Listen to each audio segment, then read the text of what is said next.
እርሱም በስጋው ወራት ከሞት ሊያድነው ወደሚችል ከብርቱ ጩኸትና ከእንባ ጋር ጸሎትንና ምልጃን አቀረበ ስለሚል መቼ ነው ያደረገው? ይሄን ሰው በሆነበት ወራት ብለው ሊቃውንት ገልጸውታል። እስከ መስቀል ባለበት ወራት ልመናን፣ ጸሎትን፣ ምልጃን፣ ጩኸትን፣ እንባን ሁሉንም ነገር አቅርቧል። ምን ለማድረግ? እኛን ለማዳን ያደረገው።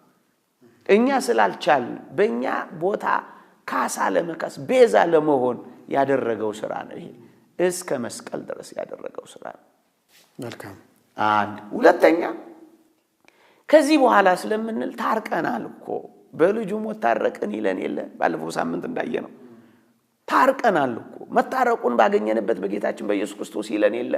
አስታረቀን እኮ። የሰጠኝን ሥራ ፈጽሜ በምድር አከበርኩ ብሎ የለ? ውረድ፣ ተወለድ፣ ሞት፣ ተሰቀል፣ አድን ያለውን ፈጽሞት የለ? የሰጠኝን ሥራ ፈጽሜ የሚለው የዮሐንስ ወንጌል ምዕራፍ 17 ቃል ይሄን አይደለም ያመለከተው? ታዲያ ያልተፈጸመ ምን እርቅ አለ?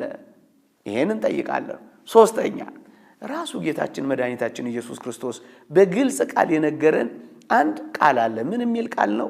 በዚያን ቀን ስለመሄዱ ለቅዱሳን ሐዋርያት ባስረዳቸው የዮሐንስ ወንጌል ምዕራፍ 16 ቁጥር 26 ላይ በዚያን ቀን በስሜ ትለምናላችሁ እኔም ስለእናንተ አብን የምለምን አይደለሁም ያለ።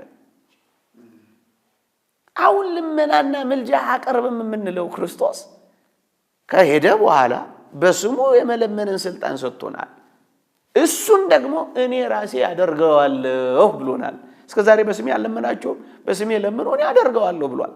አማላጅ እኮ የሚባለው በሱ ዘንድ የማይገኘውን ከሌላ እኮ የሚያሰጥ እኮ ነው። እሱም አይችለውን የሚያስፈጽም እኮ ነው አማላጅ። አማላጅ እኮ የፍጡራን ስራ እኮ ነው።